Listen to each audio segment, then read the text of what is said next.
どうも、フィッシャーのシルクとマサイだほ元木どうもザコいやー、なんかすげえ新世代 YouTuber みたいな自己紹介したね、今。なんかそうなんでと思ったもん今。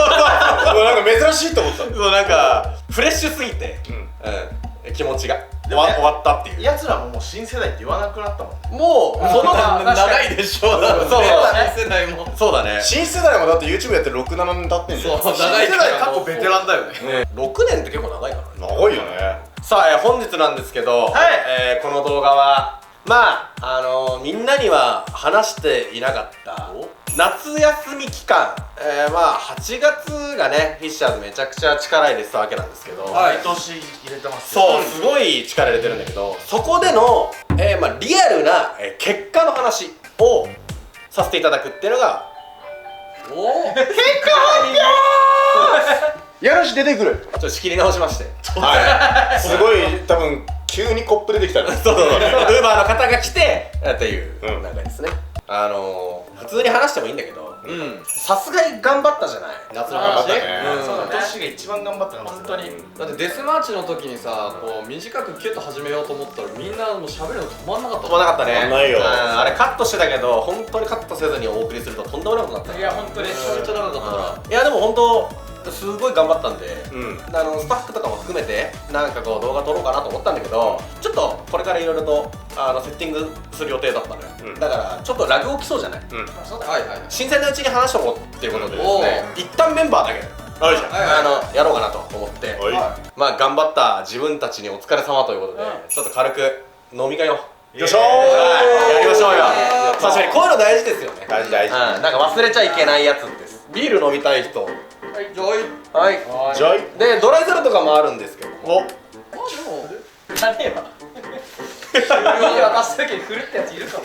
俺炭酸水の忘れビールは炭ビールは酸てめえドライゼロさすがにトライゼロでもいいよ。トライゼロトライゼお前挑戦しろよ。ロ。そういうやつ4万ぐらいあるよ。今一番合わないんだよ、今日の動画とトライゼロ。トライゼロ。開けてしまって注ぐよ。いや大体そうなんだよ。今年の夏お疲れ。なんか割合が気に入らなくてね。あるよね。前半はとりあえず夏のねリアルな数字を話させていただいて、はいその後まあいろんな事件が実は人知れず起きてましたというところも話せたらいいなと思ってお願いしますこの回を設けました。とりあえず皆様8月人間じゃないスケジュール頑張りました。お疲れ様です。そして結構大記録作れたんじゃないかなと思いますので、満足はしてますか、この夏に皆さん。ちょっといやこれ俺あ今満足って言った瞬間に来年どうなるんだろう。なんか一瞬だけビビった雰囲気出たのよ。いや俺言おうと思ったら今言おうと思ったら今みんなシルクを見た。心は確かに頑張ってやりきったんだけど、これをピークと言ってしまうと来年どうなっちゃうのって。そういうこと。いやまあでもそういう弱気なこと言えないよね。聞き方的に今年の夏はってそうだね。そうちゃんとだね。ね。でも満足はしてる。ちゃんと俺は。まあ達成感はすごいな今年は。いやこれが本音だと思う。お前満足してるって言わないとこの乾杯しづらいから。ということでね、皆様よく頑張りました。ということで乾杯。ありがとう。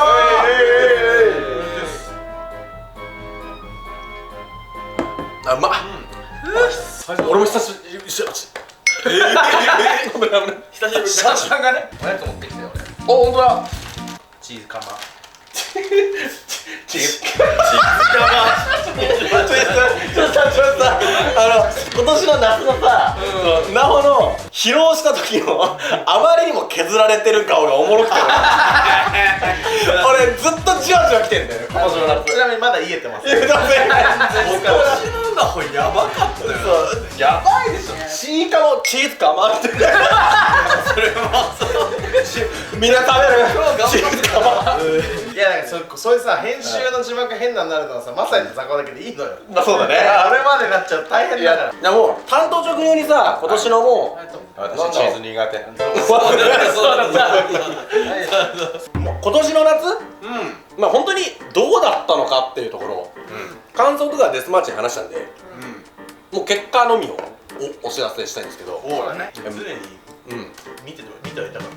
そうだね。まあね数字自体もね。でもなんか今年は毎日やっぱ数字をさ例年見てたじゃないですか、でも今年はどちらかというとあんまそうじゃなかったの俺は、なんか毎日さあどうかなより挑戦の欲の方が上すぎて、とりあえず出してけ。出すのもそうだし、こんなことやっていきたいなとか、こんなことをってやってて気づいたらそういえばどのぐらい見られてるんだろうみたいなのが今年は多かったから。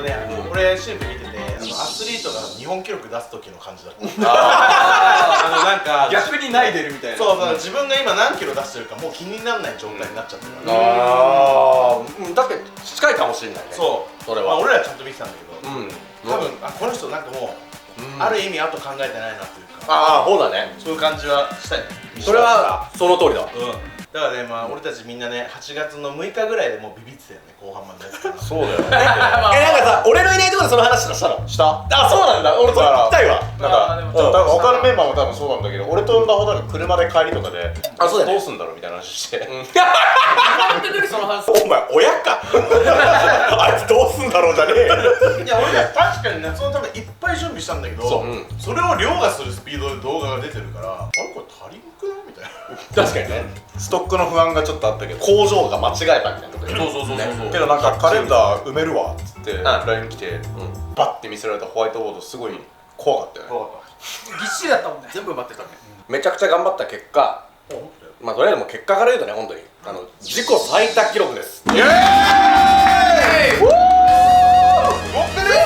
やったー。今の俺たちが一番最強ってことでしょ。素晴らしい。そうだね。一番強い。しかも素敵やん。これすごいのがね、何がすごいって全局面全てで強かった。バランスがあまりにも整いすぎてる結果だったかなっていう。ロングの動画もう本当に100万200万再生とかをパンパンパンって出してってるし、で結構動画長いのもあるし、あえて短くしたとかもある、で今のこの時代ってあんまり短いの見られないのに、それですら見られる。で今年の夏の1個の裏テーマではないけどは懐かしさ、挑戦全部やりきって記録を取る。だからその挑戦って要は頑張り続けるだけじゃないみたいな、その昔の俺たちの心地よさとかもなんか視聴者に提供するとか、力抜いた部分も間違いなくあって、俺頑張りすぎないところもちゃんと出してったの。だからなんかこう落ち着けるところじゃないけど、だからこのスネハーモニカ系ね、スネビービビあれとかだって14分とかの動画なんですよね。短いよね。今出すのそれみたいなやつなんだけど、あえてその尺数で出すとかで、いろんなことをだから昔の感じでやろうみたいなので出す動画とかもあって、それやったのにもかかわらずすんごかったのよ。もうショート、ロング、なんだったらイベント、全て今までの中でも最高だったんじゃないかなって。間違いない。多分あんまりいないと思うんだよ。ロングだけ強い人とかいるし、ショートだけ強い人とかいると思うんですよ。どっちでも強かったっていう。でしかもそれがグループ YouTuber で十何年以上走り続けてるやつらでそれが出たっていうのが多分今までないんじゃないかなっていう結果だったなと思います。しかも毎日トークで、メインチャンネルのみならずゲームチャンネルまでスタートしてるし、出たね、いっぱいね。ゲームチャンネル、セカンドチャンネル、セカンダリですよね。3チャンネルあるよ。そうあと個人が2つさらにあるっていう。そこもほぼほぼ毎日出してたんで、ミリオンとかも全然出てたから、です。そう考えるとえげつない工場構えたみたいそうだね。な感じなのよ。いきなりね、フル稼働で。フル稼働でし始めた。うん、いや、だから視聴者の人もよくついてこれ。いや本当に。ね、すごい盛り上がって全部見てますとかいたよ。妙な話、ショート用のチャンネルがあるわけではなく、メインのロング動画、メインのショートって両方見てもらえてるのも面白いし。そうだね。マジでバランスが良すぎた夏、8月で、その数字以外のところで言うと、例えばマグマ行くとか、その再生回数を取るだけじゃなくて、その刺激っていうの、なんか経験値そうだね。っていう、もう俺らの振り返った数字じゃないけど、まだそのみんなには見せれない数字じゃない、この人生の数字というかさ、経験値っていう、これがちゃんと積み重なってんのもいいなっていう。安定も取ってないしね、ちゃんとこう挑戦もしてるし、後々また話せる内容みたいなのもいっぱいやっていけたっていうのは。結構新しいことやってる。やった、挑戦に挑戦を重ねて、でもそれだけだとやっぱ昔から見てくれてる人はなんかちょっと居心地どうなんだろうって思われちゃうかなっていうのもあって、昔の2017年とかのフィッシャーズもやってみてよなっていうのでやったりとか、もちろんそれはなんか数字の幅とかはあるよ、あるけど、それ以上にでも満足度はすごかったなっていう、うわこれ懐かしいみたいな。だからそういう意味で誰も置いてかなかった、まあ本数だけは置いてってるけど、そうだよ出しすぎて、間違いないもしかしたら置いてってる可能性あるけど、選べる夏だったな。そうだね。さんにとってはね、もしかしたら夏だけでショート含めて1年分出たんだっけ？メインチャンネルセカンダリーとかゲームの全部合わせて大体350本くらい、メインだけで確かに250前後じゃん。そのぐらい出てる。250 250前後出てます。これで全部ちゃんと抜いたらそれはまあ全部ぐらいあるけど、あるある。俺たち、ちゃんと筋トレ動画出してたらもう全部働いたってこと。まあそうだね。でも1年分遊んだってこと。まあそれもそうだね。それすごい。少ない俺たち。確かにね。1ヶ月で1年分遊べる男たちだ。恐ろしいよ。濃縮還元だよ。ねえ。だから多分最も濃い時間を過ごした日本 YouTuber の可能性はあるんだよ。それはもうそうでしょ。さすがに絶対にそうだよ。これは負けないと思う。ちゃんとなんか喧嘩ってほどじゃないかもしれないけど、まあなんかちゃんと事件も起こってるのはいいよね。それはね、あとでちょっと話したくて。はいはい。だからメンバーが全員知らないこととかもあった。ああ、おのおののね。で、俺はあれがあってよかったなってマジで思ってるんだけど。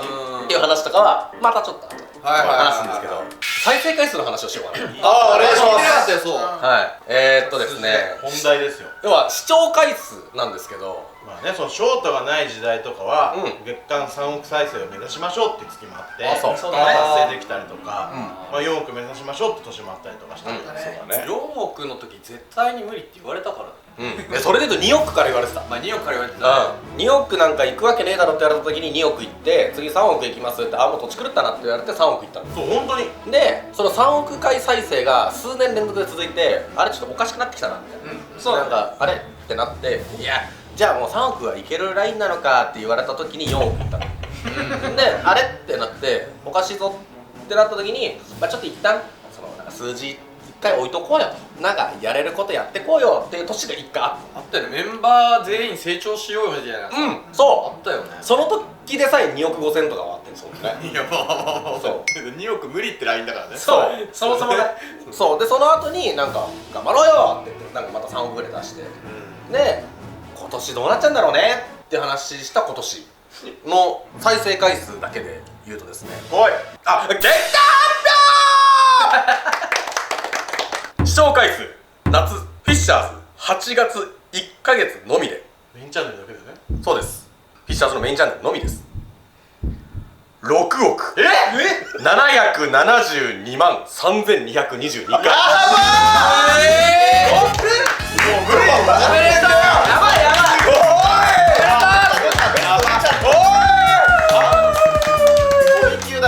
これね何がすごいって直近上げた動画もそれはもちろん見られてるんですよ、でもねフィッシャーズメカニズムと言っていきましょう。あ、これあるよね。これね正直俺らにしか作れてないんだけど、僕らの動画ってね後伸びするんですよ、いきなり1000万回ブーストするよね。ブーストするの俺たちの言った一番最初に言ったやつ、思い出の保管庫なんですよ。そうだね。そうなんですよ。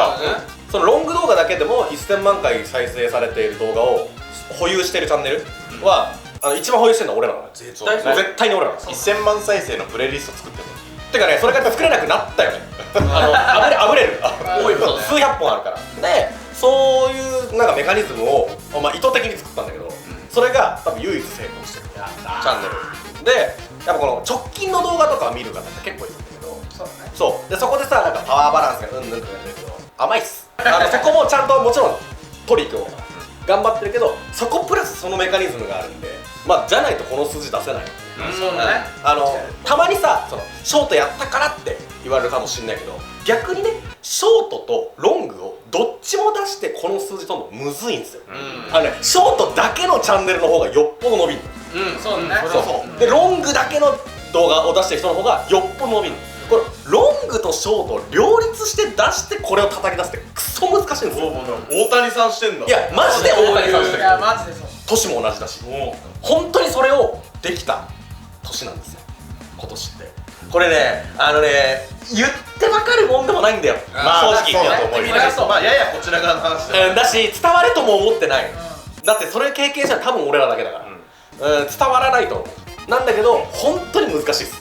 ロングとショートを両方投げてどっちも当てにいく人たちっていうのはマジってむずいんで、夢半ばで折れてる人何人も見てるんですよ。ロングやってショート手出したけどやめるとかめっちゃ見たことあるんですよ。逆音も光だし、そう逆の方が多いかもな。逆も多いね、ただどちらもしっかりとバランスを取れてるっていうね。でしかもこのなんだろう、どっちもバランスを取れてるよっていうのはしっかり、これ俺らだけの意見じゃないですよ、ちゃんと上田の意見もしっかりと含まれてますフラミンゴいた。めちゃくちゃバランス整ってます、って言われるぐらいのチャンネルだと。本当にバランスよくしっかりと、できた、チャンネルだったんじゃないかなと。まあ本当に日本有数のチャンネルですよね。でもう胸張って言えるし、で今、話せないんですけどね、話せないんだけど、もう一個やばいものが一応決まりそうっていうのがあって、みんなまだ聞いてないか、多分聞いてないんだよね。何も聞いてないよ。聞いてないけど、来年じゃねえ来年の頭の話聞いてない。聞いてない。まあ全然話すんだけど、来年の頭のイエーイ。見てる人をちょっと誇りに一緒に思って。本当そのぐらいのことではある。本当に。でも今ここに思ってって言ったけど、ここに使えないんじゃない？使えない可能性がある。そうだよ。そうです。多分人これだから結局ね、俺たちと皆さんで作った記録だから、そう一緒に誇りに思ってほしい。マジ？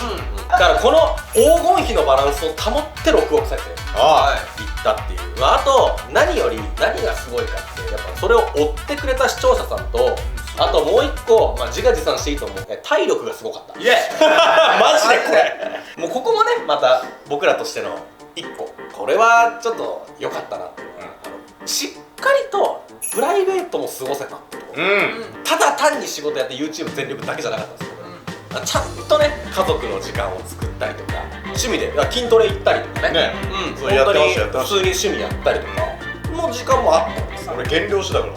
まあそうだよね。6キロ落としたの8月で。ああ、その落ちたんだ。すごいな。確かに8月ってお年があるんですよ。そういう意味で同時進行のやつ。そうだよね。やってたりとかで、野球の試合とかもね。ストラス。俺は今耐えてんだ。野球もやってたし、俺なんならライブとかなんかそういう写真撮ってもらえるイベントとか行ったりさ。そうだね。いろいろやってましたもんね。ダンスイベント出てる人。そう、ダンスイベントも行ってたし、普通に家族でここで行ったりとかもね、ちゃんとできてたんだよね。そこもね、大きかったよねって。その全力投球 YouTube をもちろんしてるんだけど、ちゃんと他も全力投球してたっていうのが、でその上での結果。なんかさ、 YouTube に体力こんだけ使ってんだからさ、こっちも体力使わないともったいなくねみたいな。ああ、まあそうだね。よく考えたら確かに高い水準でバランス取ろうとしてる。いいことなんだよ。本当にすっごい高いシーソー乗ってたわ。そうだね。なんかもう YouTube でこんだけできて他が何にもできないのはちょっと違うなみたいなっていう、なんかここら男としてじゃないんだけど、一人の人間としてなんかちょっと悔しくなるなって動いてたところは確かにあるけどね。そういうのをやった挙句、その6億を超える再生回数。僕はちょっとびっくりした。最初の10日過ぎた時点で、あ、これ絶対4億はいくなっていくなっていう確信はあったじゃん。そっからまた上がったからね。でだって夏の後半の時に企画部でダコちゃんと俺が話してる時に、いや意外と5億ここで止まって4億ちょいで止まると思うんだよねみたいなスタッフと話してたの。言ってたらちゃんと6ってやばくない？いやでもそういう視聴回数でいうと6億を超えたと。で登録者自体も本当10万人を超える方にこの夏だけで登録していただいたと。すげえわ。今の時代って10万人ってえぐいよね。正直1日に1000人増えるだけでも大変ですよ。大変、超大変。登録しなくても別に見れるからね。だからわざわざその方たちが押してもいいなと思えた動画を作れたっていうのがやっぱ見てる人目出てくるし登録しなくたってそうなんですよ。しかもこんだけずっと YouTube やっててっていうのがね、それはね本当胸張れるなってマジで思いました。ありがてえ。本当にありがたい。分かりやすく数字だけで見てもやばかった8月。でこれが1個だからね。フィッシャーズメインチャンネルだけですからね。メインすげえ。総再生とかそういうんじゃないからな。総再生じゃないですね。足したらとんでもないことになった。でもちろんコラボもあったんで、そのコラボ先の方とかも撮影してるんですよ。ってこと考えたら何本撮ったろう。本当にそうだね。上がってない動画もあるんだよね。8月撮ってまだ上がってないやついっぱいあるいっぱいある。すごいことになってるんだよ。ちゃんとみんなの熱量もすごかったしね。そうだし。そうだね。みんなのバカンス俺たちが本気になるから、そう基本的にある意味バカンス長めっていう俺ら、確かに確かにね、バカンスちょっと長めなのよ。で、ちょっとやるかって時にちゃんとログを出すっていう。もうこれだけ話したら分かる通り、ちょっと今年はちょっとおかしかったんだよ。動画本数はね、メインチャンネルだけで本当に250本ぐらいいって、で、まあ再生回数も本当にまあ6億回で、チャンネル登録者数も10万人ぐらい増えた。やばいっていうのがその YouTube のフィッシャーズのメインチャンネル単体だけの話なんで、もう他にもそのフィッシャーズミュージアムとか俺らの地元に俺らの施設ができるっていう。大盛り上がりだったらもう8月だもんな。そうそうそう、グッズとかもほんと一瞬でね完売になるぐらいすごかったね。想像以上だったからかそういうのが内ね向からも来てくれてね、地元の人も来てっこいい地なんだよね。ね、マジで本当にすごいことが巻き起こっていたわけなんですけど、そりゃいっぱいいいことがあったらまあ大変なこともあったよねっていう話それはねをしていきたいなと。やっぱこれはちょっと嘘つけないというか、ここはしっかりあったよ俺らもっていう話で、これがねその苦労話以外にもまあちょっとおもろい話とかもいろいろある。いやですね、まず無人島あったじゃないですか。無人島慣れてないダーマとマサイで行きましたね無人島生活1日生活したらどうなっちゃうのみたいな企画あったじゃないですか。あれね、まあ魚めっちゃ美味しかったよね。そうほんと劇的なドラマが生まれたわけですよ。それいいもう初日何も撮れなくて、もうもうこれきついわってなってたら、で最初の当初の予定だとマサイが体調崩す、これはもう正直そんな気はしてた。ダーマが何かしらで切れる思ってたんだけど、でもね怒んなくて、逆にマイナスな言葉吐かなかったの。すごい。いやでも多分なんかあったんだろうね、本人の中で。いやまあだからなんだろう、そのさすがにさ初めての潜水で体調を崩すでさ、それでなんかさ言うのも違うなとは思って優しいね。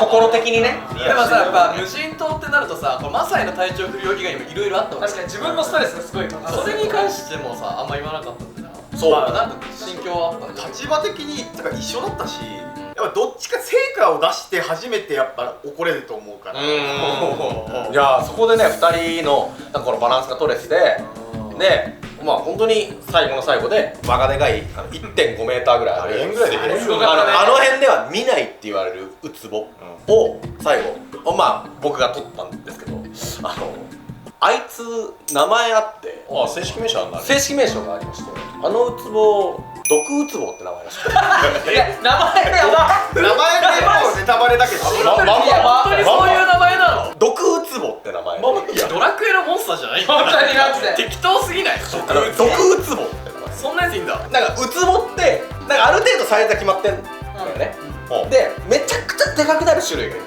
でそれが毒ウツボ以外いないらしくて、いやあいつでかかった。でかすぎるよ。でそれ見てもでかいもん。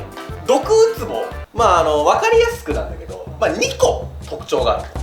まず1個でかい。でこのでかいと保有する毒の量が多いらしい。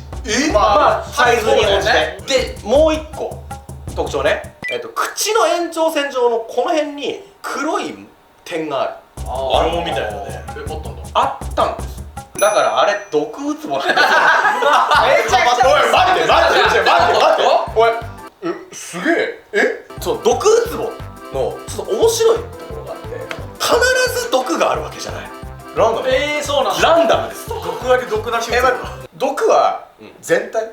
いやまあ一応その全体とは言われてるらしいんだけど、まあでもこのやっぱこの黒い点のあたり、この辺が強いみたいな話とかはなんかあったんだけど、むちゃくちゃ顔食ってる。俺めっちゃあそこ食ったんだけどダメっすね。一番食べちゃう。俺が勝ち取った。じゃあ俺は顔いくんだ。俺顔全部いったそう3頭分で顔胴体尻尾周りってわけで顔いってたね。そうだからサソリで言うと最後のここ食ってるそうだね。スコーピオンのピヨンいってるから俺そうピヨンいってるから俺で俺あそこのピヨンの部分でまあ毒ウツボで毒の部分ですよねをまあ食ってんだけど、やばいじゃん。まあでその環境によって毒がないでも全然いると。なるほどね。まあ一応ね俺毒ウツボに関しては食べれるか否かは確認してる。あ、そう。これ食べれますかと。はい。そしたらまあいけるよって話で、僕は毒ウツボと戦うのに潜る回数でいうと本当に2桁余裕に超えてるんですよね。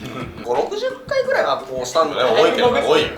やって1時間半ぐらい、格闘しなそうだね、1時間半とか40分ぐらいずっと毒ウツボと戦ってたんですけど、僕帰りなんですけど、無人島をみんなで脱出して、まあみんなで毒ウツボと言われるウツボ、巨大ウツボ食べて、お疲れ様、よく頑張ったよっつって、で最後は片付けして、じゃあ帰ろうかっつって、まあみんな船に乗り込んでで、要は漁港に着いて、でそこからまあ車で移動して空港まで向かうんですけど、車乗ってる時にね、目の前歪んで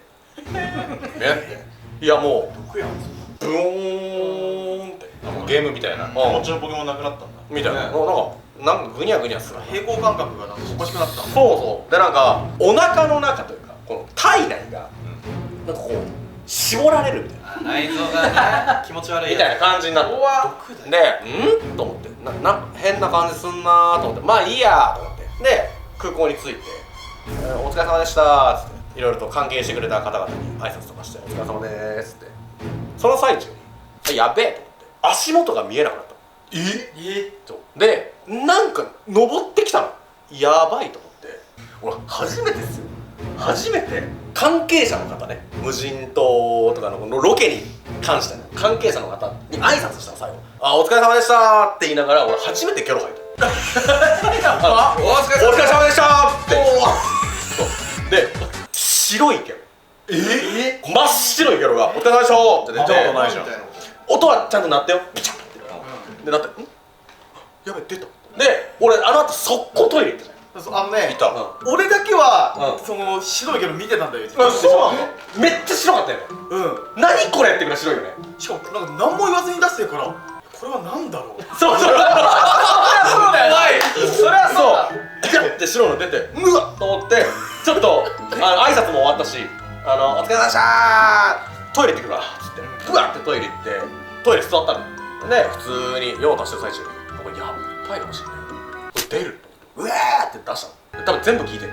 本当。そう、隣に俺もいたんだよ、そのトイレに。そう、ブララララブラララララブララララっていう結構いやほんと 3,4 回ぐらいはね、波があった。そう、でかい波ぐらい出さないともうわけわかんないぐらい気持ち悪くて、お酒とか飲んでたわけじゃない？飲んでないでもその後これがまたね、何なんだろうってやつなんだけど、毒ウツボってそのシガテラ毒ってやつを持ってる。シガテラ毒で食中毒を起こすやつなんだよ。で要はまあ期間使わないと治らないんですよ、もちろん食中毒だし。そうだね。僕ね、飛行機乗る前に治ってるんですよ。だからもう全部出した。うわーってなって回ってるから、そう回ってるから、ゲンもブワー出した後に気持ち悪いってなったんだけど、なんか血管の作用な気がするぞみたいな。だから一回コーヒー飲んで落ち着こうみたいな。でコーヒー飲んですきっ腹を埋めよう、治ったんですよ。だからこれが毒なのか潜りすぎなのかずっと分かんない。でそれが何なのかだからずっと分からないっていう話。これどっちなの？解決はしたけど結局何だったんだろう。これ何なんだろうっていう。ミステリーな話であるけど、まあ無事でよかったわ。そうはなってないんだもんな。そうなってない。全然大丈夫。頭食ったから一緒。そうだから俺頭丸々いってるから。ほっぺ食べちゃったから。そう。いや、そうなんかどっちの原因にしてもさ、潜りすぎなのはマジだ。シルクマジだ。で、頭食ってるのもシルクで、俺ら両方とも食ってないから。そう分かんねえんだよな。やりようがない。だからどっちなのかずっと分かんないんだけど、その日結構やばかったそれはすごいね。のがまあありましたね。一応まあ全然何もないんだけど、食らってたっていうね。そうワンちゃんそう吐いて治ったんだけど、一体何だったのかって話があったんでね。でそしてここまでちょっと実はの話というか喋ってこなかったんですけど、実は裏テーマというか、実は企画がずっと夏の最中走ってて、デスマーチ以外にそれね。そうザカ、ダーマ、モトキが、こっちは知ってるんだよ実は。この3人だけ知ってる。何もわかんない。そう、んなほんとまさか知らなくて、実はですね、裏企画でP1 グランプリっていうのをやってまして、何 P1 グランプ要はプロジェクト1グランプリ。これどういうのかっていうと、ザカオ、ダーマ、モトキ、あんまりこう企画っていうのをボンって出す派じゃないじゃない。やっぱこう企画俺とダホが多いから出してるんだけど、この3人にもう1本ずつ出してもらって100万回再生を取れるネタを出してくださいって言って、誰が一番見られるかっていう勝負してたんですよ。へえ。中野海の家で元木がラーメンで、ダーマがなんだ。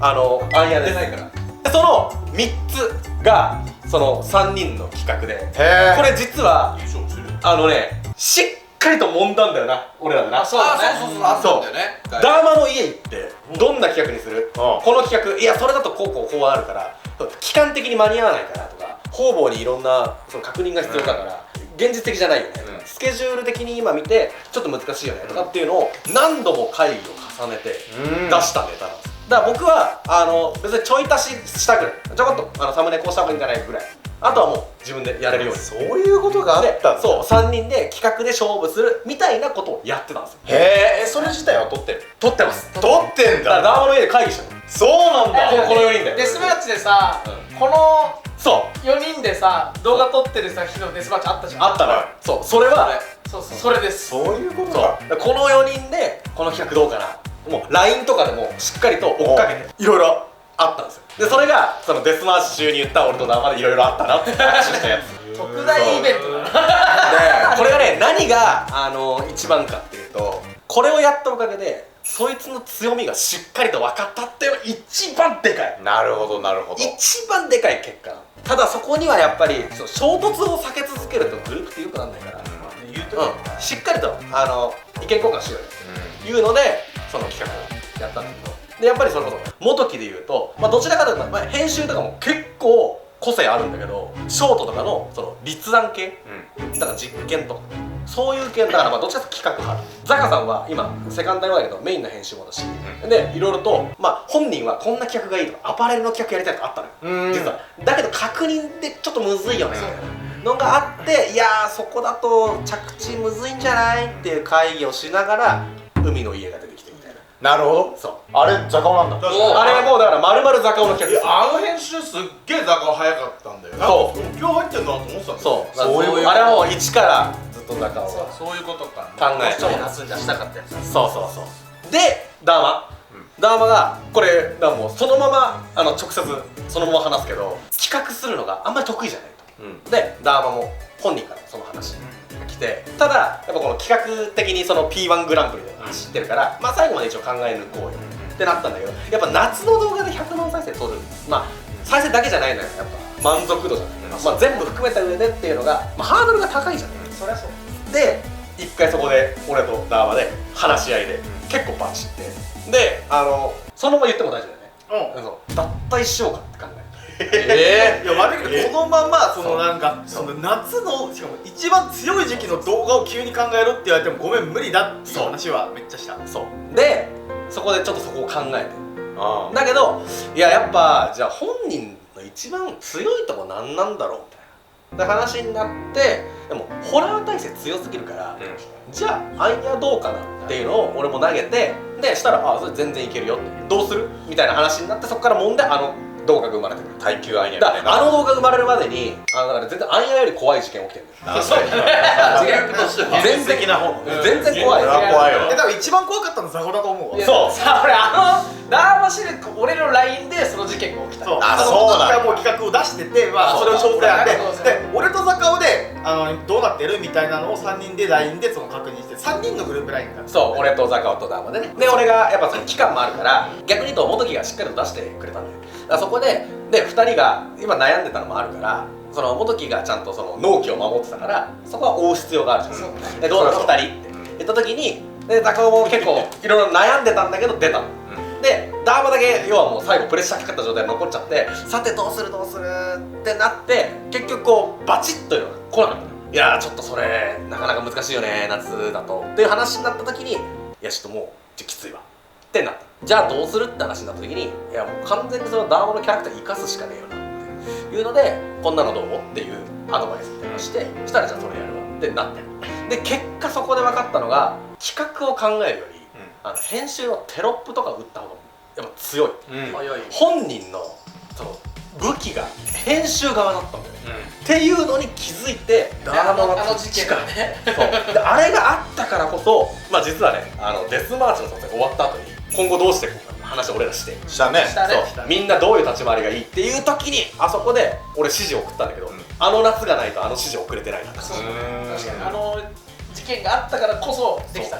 でダーマ自体もじゃあそうしようってなって、今だからゲームズのテロップとかもうやっていただいて仕上げてもらったりとか、セカンダイとかもやってもらったりとかっていうので、そういうね言ったら脱退を考える実はリアルな話とか大事件だね。来年には抜けるってちゃんと言ってたから言ったぐらい全然考えてる。そうっていうのを言ってて、まあやっぱ15周年ってのもあるから多分ね今年はっていうのはあったんだけど、それならそうかと。で俺もさその真面目にさそのもちろん企画を考えてるのもあったんだけど、1個の企画じゃんその P1 グランプリ。そうだね。そう1個の企画としてっていうのがあったんだけど、やっぱその感じ方はさ人それぞれだからやっぱプレッシャーを受けちゃったところがあったから、まあ、そこは申し訳ないねって俺も謝って、で本人も俺が言ってることは合ってるんだと思う、だけどちょっと耐えられないところがあるっていうので、まあ、そこで意見交換して、じゃあちょうどいいところでぶん投げてこうよで夏仕上がったっていう。で夏8月終わった瞬間に結構2人ともおおってなってたなんかちょっと固まったんだよね、ある程度立ち位置みたいな、こうした方がいいよねっていうのが固まって見つかったんだね。そうで実を言うとミュージアム鬼ごっこ、あの時のバスちょっと気まずいっていうか、そうね。バチってる時はバチってるけど、その後のだからそう極力会話控えてた。へマジで俺もどう今日そういう話が。ミュージアムの撮影かと思いながら超大変だねそれは。確かに一番大変だよ。楽屋みたいなのさ、ありがたいことに準備させて前に借りてさ、結構大部屋だったんだよね。なんかね、ダーマとシルクの場所も確かに遠かった。いや距離一番遠かった。こっちとこっち一番遠かったよ。でも途中から普通に話すようになったの。いやなんかそのお互いどっちもあの時気まずかったけど、本心で別にそのなんかやめるとか、多分仕事とかの話でっていうとそうなる、だけど多分ここという存在のでかさは分かってるじゃん俺らが一番。そうだね。フィッシャーズっていうもう何にも変え難いところっていうので、俺ももちろんやめさせたくもないし、そうねやっぱ無理してほしくもないっていうのもあるから、なんかどうにかお互いのいいところねえかなみたいな。いやさっき一瞬で話終わったけど、やっぱここで折り合いつけられないというか、本当にもう衝突して脱退しちゃうグループとかいくつもあると思うのよ。いや本当にあると思う。そこがさやっぱさお互いの意図をさ、組んだ上で話し合って折り合いつけられるっていうのはまあ一個大人になったというか、まあ良かったなと思いでます。かいんじゃないかなと思うよ。だしね、やっぱ2人ともどっちもその言ってることは分かるみたいな感じだったから。いや本当にそうやっぱ得意不得意があるからさ、お互い気まずいは気まずいけど別に普通に話そうと思えば話せるみたいな。でね、あの時楽屋の時からちょっとずつ話して、で良くなって、じゃあもうそのまま撮影臨もうよで撮影して、これ逆に多く語らん方がいいなっつってその話一回もしなかったねしてないね。その日。これしない方がいいと思ったの、俺はね。あの動画もう一回見たいな。そう実は聞いた上でね、そう実はちょっと気まずいお前ら協力してたんかな。けどね、一番面白いのが一番最初に協力してんのここ2人。どうするこの部屋入るって、明るい部屋に入ろうと。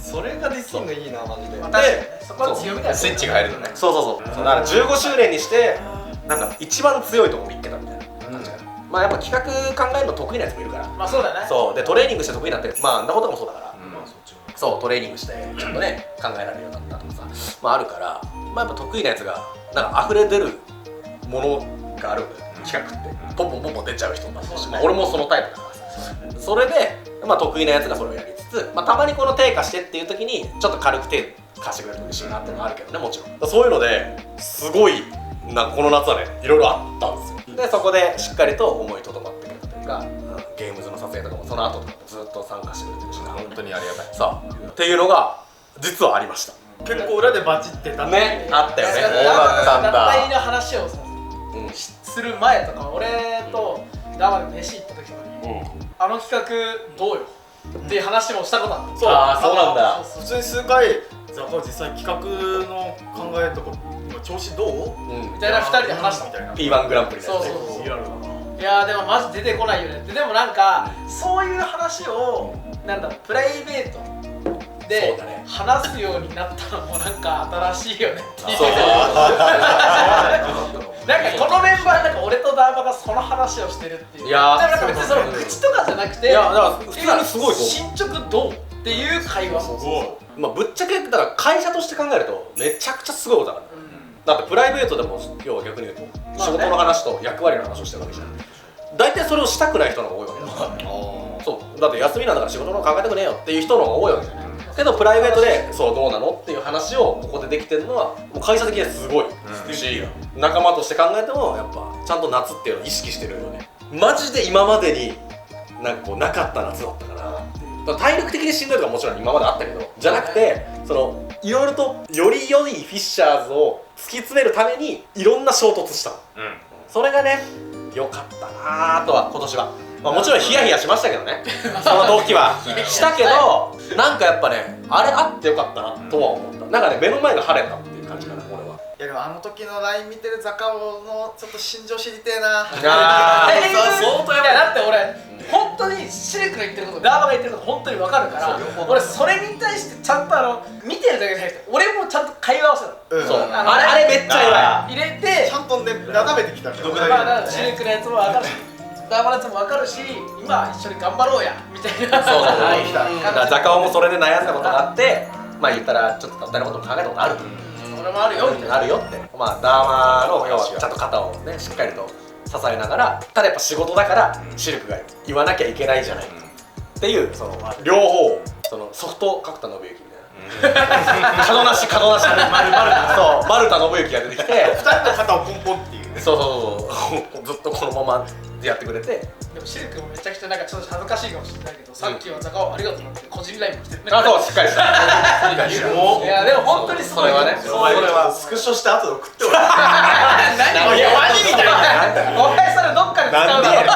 見たいあんまり見せてそのグループライン。いやでもしっかりそういうのは俺はやりますよ。もちろんそれはもちろんそれ含めてやっぱこいつはやっぱリーダーだなと思う。ちゃんとさでもそうじゃないいやまあでもそれができないと無理じゃん。いやこれはやっぱ遊びを仕事にするためのことなんですよ。そうだね。これはそうだね。やっぱ昔からやってるやつらだからなんか言わずと別れよとかって逆にきつくなるじゃん。いやきつくなるそれってなんかね長くいればいるほど無言でも分かるかっていうと俺そうでもない気がするんだよ。長くいればいるほど無言で分かった風になってこじれることめっちゃ多いと思う。環境も変わるしその時その日その年全部違うじゃないっていうのがあるから、そこは絶対会話をしてダメだった時はしっかりと謝ろうっていうのもそうだし誰かに助けられたらありがとう言うべきだなっていうのがあるから、そこはねなんかできる人間であってよかったなっていうのがあるけど、でもうちの人間みんなできるけどねそれね。プレッシャー的には重いよ8月の動画重いんだけど、そこはゲームとしてやっていこうぜ。だから逆に言うとゲームとしてやっていこうぜって言いながら6億取ってる。だからそこも挑戦してるでしょ。この挑戦してなお全員で6億取りに行ってるっていうのはだって例年を超える通りでやろうとしたらさ、じゃあいつも通り企画考えてるやつがやろうよ、強い企画だけ投げようよじゃなくて今年はそうじゃなかった。どうかわからんじゃないけどそう分からんけどだけメイン動画撮るのなんて初めてだったから。そうそれがあんややばいな。そうすごい。面白かったわ。いやでもそういう意味で言うとその6億をただ取りに行ったわけじゃないよ。裏の作業じゃないけどそういう組織的な動き。いやだから本当に今年の夏も思ったけどうちのグループやっぱ一番いいなと思ったもん。この3人も一皮めくれたんだけどそういう意味で言うとグループを見る俺の言ったらマネジメント力ではないけど、そのリーダーとしての一皮めくれた感じもあるから俺もやってよかったなって。俺別にその企画をさこの3人見て考えたわけではないけど P1 グランプリでねやったわけではないんだけどそれを任せるっていう一個トライと何でも自分でやるわけじゃないっていう。そうでその結果を見てバランスを見るっていうチーム力をしっかりと安定させるっていう力。言ったら動画では出ねえよそんなの。出ねえかもしれないし数字には出ねえのかもしれないんだけどなんかそういう一個大人としてだね一人の人間としての一皮めくれたなは感じたね。俺はもうある意味人生よちょっと変わったかな。麦わらの一味みたいでしょ。な。それぞれに何が変があるんですよ。絶対俺ウソップじゃん。いやでもちょっとねウソップだわ。なんだ今の。いやだって俺も脳裏にだってさボーダーセブンの企画力お前たちはついていけねえよってそう確かにそうマジで一回俺と揉めてね勝てるわけねえだろって一回脱退しそうになるんだな。ボッコボコのウソップが出てでもう脱退するっつって筆降りるっつって最後にごめんってで泣きながらこう一緒に上げる。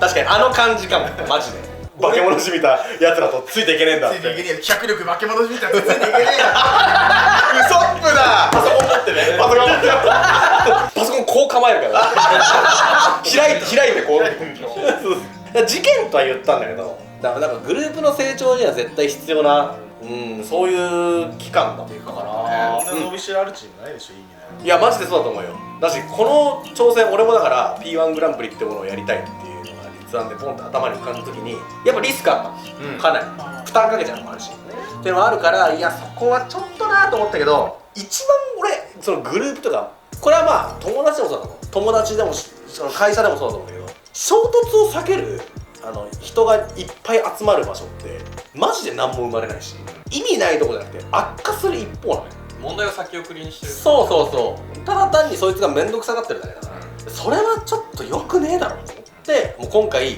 正直揉めてもいいと思って言った、その方が本人の意思とかも分かるし、で言ったらあれまあいい感じになりましたねと、6億にふさわしいグループになったなって感じ。よっしゃ、そうっす、何よっしゃってお前ずっとこのなんかしっかりとした話の時気まずそうやなお前緊張します。お前真面目すぎるんだよいやもうちゃんと良くなってるから笑い話にすればいいのに、お前全部真正面に受けるから今喧嘩してるわけじゃない。そうそうそう、お前全部体感で受けんだよ。あれだよね、マサイもさゲームチャンネル運営するようになってさ、なんか骨身にしようなっちゃってマネジメントなんかやっぱさそうそうそう今ちょうど刺さる時期なんじゃないの。お前ずっと目見て俺話してたけど、なんやその顔染みちゃってんの。しみんなしみちゃダメ。しみんな、もう終わった話だから、終わっちゃったそう終わって結局良くなってる話だから、お前しみんなしみない。しみないでだからそういうのがあった夏だったから、まあ俺から話せるのはこれだったんだけど、なんか他にはありましたか？なんかだから俺とシルクぐらいなんか裏でバチッととかないの？なんか結構動画とかで心配してくれる人がいて、俺なんか顔の右半分がめっちゃ腫れてた時期あった多分この前後の動画もそうだな。ああそうだね、そうだ焼き鳥そうだね、俺も時期わかんないんだけど、いろんなとこ行って外結構出てたのよ、撮影とかで。その時になんかもう本当にしょうもないんだけど、あれ虫刺されてめっちゃほんと半分だったの。ストレスアレルギーとかじゃなくて。じゃなくて虫刺されだったんだけど、俺しかも両方に後残ってる実は。本当は刺されな。こっち側にもだから俺らみんな同じホテルでやられたよね。まあね、ホテル側のあれがあるからどこどことか言わないけど、なんかみんな虫刺され起きて、なんかかいいな。いつもと違うとこ泊まるんだみたいな。でこれめっちゃおもろいのが、みんなベッドで寝てたし、俺その時同じホテル泊まってたんだけど、俺ベッドで寝てないの。あ、そうなんだ。で俺何も食らってない。ソファーでシルクだけ寝てて、確かに今でもあった。俺編集でソファーで寝てた。そう俺何もなかった。本当に？ベッドで寝たやつらが多分やられてるから、やられた。ベッドにやべえのいた。でもまあ全然なんか本人は元気みたいな。ネットってね、憶測があるからね。まあ本当に心配おかけしましたね、あるからあれなんで、まあ普通に虫刺されです。ただの虫刺されです。今年はどうでしたか、その打法は。全体夏。珍しく平和じゃなかった。でも俺結構しっかりと思ったのが、目やばなかったこいつ。なんかその疲労もそうなんだけど、殺気立ってたよねずっと。っていうのが俺はあったの。やる気に満ちてる目だって感じかな。全部勝つって感じ。そう、なんかそうだね。勝負みたいな目から火出てる感じだったよね。なんかあれはあったの、なんかその原因というか。すっごいもう本当に個人的な理由ね。最近さ YouTuber の高学歴化がすごいじゃん。頭いいよね。ああまあね、慶応行ってます、青山とかね、東大とかもそうで、俺なんか卒業アルバムみたいなのポッと見た時学歴なと思って。うちはない。今学歴のコンプレックスだよ。そう。それその勝つには体力しかねえじゃんと思って、あの目夢中。でもそれで言うともう多分数年体力でやってるよ。そう確かに今はそうなったもん。30で学歴を考えた。昔の動画かなんか見返したら多分言ってると思うんだよね。まあ何と戦ってんのお前。お前は何と戦ってんの。多分なんかね、戦わなくていいものといっぱい戦っちゃってたかもしれない。考えまくったんですよ。だからね、俺正直多分大したもん戦ってない。いや、本当にそう思う。大したものと戦ってなくて全部勝とうと思ってるから、たびたびマサイと変な空気になる。ああでもそれはある。全部戦おうとするんだほと、全部勝とうとする。そこはエンタメでいいやんのマサイ。たまーに撮影で揉めんのよ。おもろすぎて。いやなんかたまになんでそこ勝とうとするのは確かにある。確かにそれはあった。それはね、で攻めの期間になるとなっちゃうんだよ。攻めに見える。そうね。そうなんだ。実はだからナホとかも個人とかでちょっと出て袖によけて2人で話す時とかもある。第一警告ですそれが。でも逆にそのギアかかってるタイプが、まあ貴重だから、全然かかってもいい。かかってて周りが見えなくなる瞬間が一瞬ある。でそこはなんか職人気質というか、で、まあうち地元が葛飾なんで、それがあって大事だと思うし、その心は忘れないでいてほしいんだけど、たまにそこで調整した方がいい時が来る。とんでもない頑張るけどね。そうだ、とんでもない頑張るから俺も止めたくはないのよ。そう止めたくはないんだけど火力調整ミスるから、器用じゃない。なんだろう、うちで言うと、まあ、俺もだいぶ職人気質なんだけど、多分俺より職人気質ではあると思う。それで言うともう燃えるず燃えるとっと燃えてる。あとちゃんと勝ち負けにこだわるから、だからそこはなんかいいなと思うよね。必要な場面あるもんな。そう誰かちょっとどうか勝ち負けにこだわらない方法ってありますか？逆にね。でもそれは、いやでもそれは1個ある。だから今年の夏、そのアスリートでみたいなこと俺に言ったじゃん。勝つと思ってるよ、どうせ勝つ。だからそのマインド大事とかあるよね。だし、いや多分そこが多分本人がまだ多分追いついてないと思ってる。私は最強でいればいいって。まあ勝ち続けて分かった瞬間だろうね。そう、まあ掴んだ回数が多ければ多いほど勝ち方が分かるっていうのがあるから、多分そのうちなんか鼻くそほじりながら人倒せるようになる。いやだからなんか、いや今年の夏はそういう意味でなんか全員ちゃんとなんかおかしいぞは確かにあったの、なんだけどそのマイナスの方じゃない、変わろうと思ってるとか、自分の在り方みたいなのを見つめ直して悩んだからその言葉が出てるんだなとか、その態度になってるんだなっていうのが分かったから、今年の夏はそういう意味では、まあ、もちろん俺も俺でね考えることはいっぱいあったけど、これはいい方向にしかいかないんだろうなっていう夏だった、まあ、ゲームズもしっかりとね切り盛りしていたのでマサイがやりました。いやよかった。そうだね。マサイはねその筋トレして切り盛りがよくできるようになったのよ。なったゲームズの、その瞬間の背筋を俺一度も忘れたことない。お前俺と部屋で会った時ここまで反り腰ってくらいこうなってた。でお疲れの声違かったよあの時。いつもねなんか部屋入る時あの時お疲れこいつ自信持ったぞ。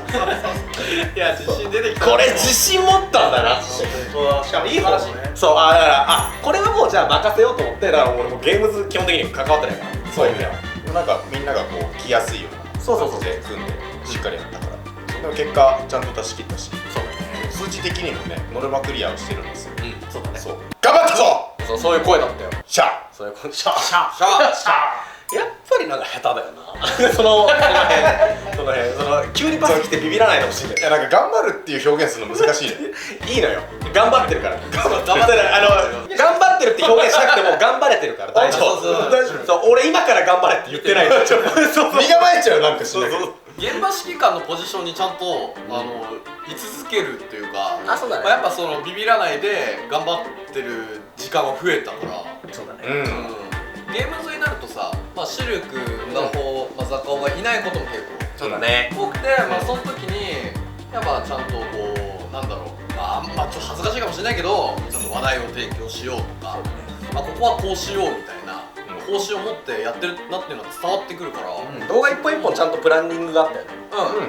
そこはやっぱ成長してるなって、別にちょっと上から目線になっちゃういや全然いいんですよ。なんかそういう評価があると嬉しいし。だから人のなんかあれかもしれないけどさ、成長したなっていうさ外野から見て思う時ってさ、自分で悩んでんじゃなくてさ、人に対して何かしてあげろとアプローチかけてあげようとしてる感が伝わる人だよ。そういう感じだったよね。ちゃんと周りに周りにアプローチかけてあげようっていう顔はちゃんとしてたからやってた。楽しいよね。だからいよいよシルクロードが一人っていうのがメンバーだけど俺も信じられない。本当にそう。だからさ、ちゃんとその家族の時間も大切にして、メンバーとの時間も大切にして、でかつ編集もし、動画もだし、みんなの監督もし、3人くらいはいるだから俺たちと海外やっぱ行ったけど、海外行ったシルクと、多分国内で撮影してるシルクと家族の時間を大切にしてるシルク3人はいるからね。パーマンのコピーロボットみたいな感じ。怖いのがね、やってましたね。事務所にも現れるんですよ。そうだね。お前都市伝説みたいなやつだ。怖いんだよ。いやそうね、事務所には多分一番行ってるかな。じゃあ4人か。事務所のやつがメンバーとして俺は扱ってるところもあるから、やっぱそのメンバーとスタッフってちょっと違うかもしれないけど、俺はそのメンバーと思ってみんなの仕事をねどのぐらいやれてるとかっていうのは見てあげたいなって思う。俺はもう基本編集抱えたら事務所行ってみんながどのくらい進んでるかなとか撮影とか、話とかしてるんだけど、でも家帰ってくるじゃん。シュウがさ、よいしょって取らないってさ言ってくれんの。来るじゃん。おかしいんだよね。そこにいるはずのないシルクロードがいるし。あれ今事務所にいるか、あれなんかどっか遠方で撮影してなかったっけ？あれなんでショート撮ろうあれ今年のでもだからスケジューリング、そうね、俺はその自分のスケジュールっていうかさ、みんなの共有スケジュールがあるじゃない。まあそうあそこに俺なんかめんどくさい書かねえんだよ。手帳書か持ってないし入れんの下手だよね。そうそう。いやなんかさ、大事だよ。いや面白すぎたのがさ、シルクがさ、明日予定入れといたって言ってさ、予定にさ入れてさスクショあったんだけど、俺は誰も見れてない。入ってないんだ。ある。めっちゃおもろいんだよ。入れたけど見れる？いや見れませんって言った。あったわあった。そう、機械音痴なんで僕。だから今年はちょっとそうだね、人間ではないかもしれん。人間だよね。俺の人間ではないと思いますよ。いつもだよ。夏終わっても人間じゃないんだから。それでだってデスマッチの最後に言ったけどさ、いやまだいけるなでしょ。そうだったね。人間ではない。震えたよ。だから本当にだから全部がうまくいったイエーイっていう状態だから、 YouTube だけに力入れろって言われたら全然いくらでも気合い入れられるけど、それしない方がかっこいいかな。そりゃそう。いやシルクってマジでずっと思い出しがってるだけで動けるタイプだよ。まあでもそうかもね。すげえそれはそうかも。そう、家族旅行行ってる最中もだから免許取ったからって、免許合宿も通ってたから。そうだよね。今年確か運転もしてる。いつ合宿行ってたんだよ。合宿じゃない、ちゃんと教習所行ってた。あそうか。そう、通いで朝に隙間時間でね。そうだ、朝一の8時に本当に。スマブラの大会向けに頑張ってた。すげえ。それの練習もしてたし。そうだね。だからなんかその運動もちゃんとゲームもみたいな、なんかちょっと子供的にもさ、そんな大人あんまりいないじゃない。どっちもできた方がいいなみたいな。なんなの？なんなの？近隣の女性じゃん。そうね。今年はちょっとおかしかったかもしれない。あ動きは多分変だったから。一番やばくて、そんなやつがなんか家庭持ってるから本当に、まあ、スケジュールとか、まあ、うまいかどうかわかんないけど、まあ組み方はすごいんだろうなっていう。みっちり。そうだね。組み方キモいかもしれない。一人で勝手にテトリスやってるああ、そうだね。あああ、まあなんか足でテトリスやっちゃってんだよね。そういうレベル。あとスケジュールって普通の人は多分スケジュール組んで埋めて、あじゃあここに空き作って十分時間作ろうだけど、シルクはあここ空いてんな埋めよう、ここ空いてんな埋めよう。ああ、そうそうそう、マジそうマジそう。逆に空きを全部埋めんだよね。そうだね。おしっこ。おい撮ってんぞ。おじいさん。じゃん。おじいちゃん。いやでもね、ちょうどいいおしっこでしたよ。締めどころ的にもちょうどいいんで。そういうことで。でもだから8月はだからデスマーチの時も言ったんだけど、8月はそういう意味で数字とはなってない今回は。チャレンジを。もう本当になんか自分らとか、まあ言ったら家庭とか内々を大切にそこを見て、結果チャレンジしようで6っていう感じだったかもしれない。まあそれは俺一人じゃないからさ、みんなが頑張ったのがあるから別にそれがどうだとかじゃないんだけど、だから結果そうなっただけであって、シルクさん今年なんかむちゃくちゃに頑張ったんでしょとか言われるとそうでもない。頑張ってないことはないけど。いや、頑張ったよな。変わりがあるかどうかで言ったら、なんかまあちょっと環境は変わったけど。言ってくれよ、頑張ったって。そうだから別にもうちょっと頑張れるんだったら、本当にその気持ち。来年はもっと頑張りたいなって思ってる。早いよ来年の話。まだあるんだよな。まあでも逆にその夏だけじゃなくて、それ年末年始とかそのなんか10月とか11月とかそういうところもしっかりとおもろい動画出せるフィッシャーズさすがだなって思われるような動画を出していきたいなと思いますね。まあという感じで終わりましょうか。今度またスタッフとかもめっちゃ頑張ってくれたんで、そうだね。まあ言ったらバリーとかもめちゃくちゃ頑張ってくれたんで、その話とかも聞けるときはねあると思うんで、ちょっとそこはまた別の動画で話せればいいかなっていうのと同時に、ちょっと今度まあ企画やりたいなっていうのがあって、まあ前振りは今度撮るんですけど、休日の動画撮ろうと思ってね。休日の動画。はい。撮ったことないね。ないんですよ。だからさ、俺たちってさ、休日って概念だから。ないじゃない。そうだね。そう何千連勤、何千連とかになるじゃない。何万連勤。なんだけどやっぱ趣味はあるじゃない。やりたいこととか。だから自分で今度は休日取ってもらいたい。休日。はいフィッシャーズの休日。ただね、一人じゃないね。そこは。誰かと一緒ってこと？スタッフと休日を過ごしてほしい。ああ、おもろい。そう。スタッフはまた後で誰がその誰のメンバーにするか決めるけど、スタッフと2人で休日を過ごしてほしいこうよっていう動画をちょっと撮っていただこうかな。気まずだから逆に言うと頑張らなくてはいいよ。旅館行くでもいいし。それさ、やっぱ多少ないと動画で面白い休日しなきゃいけないわけでしょ。いやだから2人でいれば別にリアルをお届けする。マジな休日でいいと思うよ。今コンピューターが動き始めた。そこはなんか嘘ついても変だし。確かにリアルをそのままお届け。そうそうずっとスタッフ家から出るのに。一番面白いのはだからそのスタッフと2人でずっと一日寝続けるっていうのもめっちゃ面白いよね。一緒のベッドで。やってたよ。じゃあ俺ちょっと申請とかなんか弱ったら呼んで。いやちょっとダメだよそれ一緒じゃないと。一緒じゃないと。なんか今度まずフィッシャーズの休日を撮影できる。ただそのスタッフと必ず2人でいる。それで癒されるかどうか知りませんけど。人にやるからね。人にやります。休む休日もある、動く休日もある。ありますか。いやまあ夏めちゃめちゃ頑張ってしっかりと結果も出たんですけど、その数字以外のところっていうのが本当に大きかったなっていう動画です。十分人生やってまあ本当にだからこのタイトルがどうなってるかわかんないけど、夏の結果こうでしたっていうタイトルではないと思う。多分その本当にいろいろあったから、その事件についてのタイトルになってて、まあ心配させたこともあるタイトルを見て、ただ結構リアルだったんで、まあでもまあ今はかなりプラスというか、プラスどころじゃないのかな。そのフィッシャーズというグループがもっと強くなってしまった、本当にブラッシュアップされたんで、そこをね届けられていくんですよこれから。だからそこを楽しみに。